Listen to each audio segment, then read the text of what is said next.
Hello Earth Managers, my name is Courtney and welcome to EMTV. Today's sustainable living tip, composting.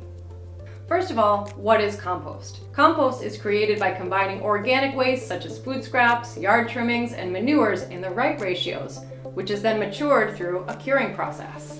Gardeners and farmers add compost to soil to improve its physical properties. They may even use compost instead of soil to grow plants. What are the benefits of composting? Organic waste in landfills generates methane, a potent greenhouse gas. By composting wasted food and other organics, methane emissions are significantly reduced. Compost reduces and in some cases eliminates the needs for chemical fertilizers, which means less runoff into our water supplies. Compost promotes higher yields of agricultural crops for our food supply. Compost can even help reforestation, wetlands restoration, and habitat revitalization by improving contaminated soil. Compost can even be used to remediate soils that have been contaminated by hazardous waste. It enhances water retention in soils and provides carbon sequestration. The last one I had to look up. What is carbon sequestration? Apparently, it's the process of capturing and storing atmospheric carbon dioxide. It is one method of reducing the amount of carbon dioxide, the most commonly produced greenhouse gas, with the goal of reducing global climate change.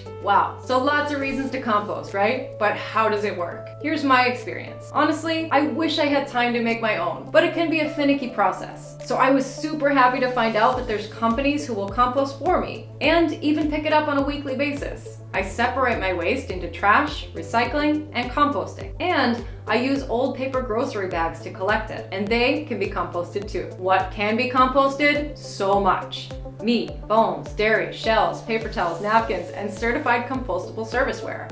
I love that I can put paper towels in there, and even cardboard. But make sure you check the list of what's acceptable from your local service provider. From that provider, I rent a tiny cute bin that I keep out next to my normal trash and recycling, and I put it out on the sidewalk on my scheduled pickup day.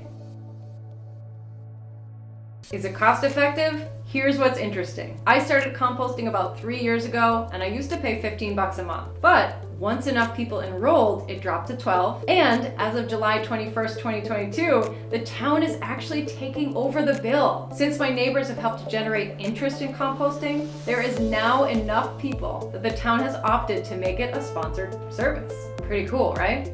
I see this as a great example of the power of the individual turning into the power of the collective. Together, we can make changes to the system to be more in favor of protecting the earth. Basically, let your actions reflect what you stand for. And who knows what will happen. Disclaimer alert, before you start composting, make sure you do your homework, especially if you were to compost on your own. I've included a few resources below, including the service I use if you're in the Boston area, and I encourage you to do further research. Maybe you can even organize composting for your business or community, but make sure you get all the facts in order to create the best benefit for Mother Earth. Thank you so much for watching. Please like, subscribe, and comment below. Bye for now.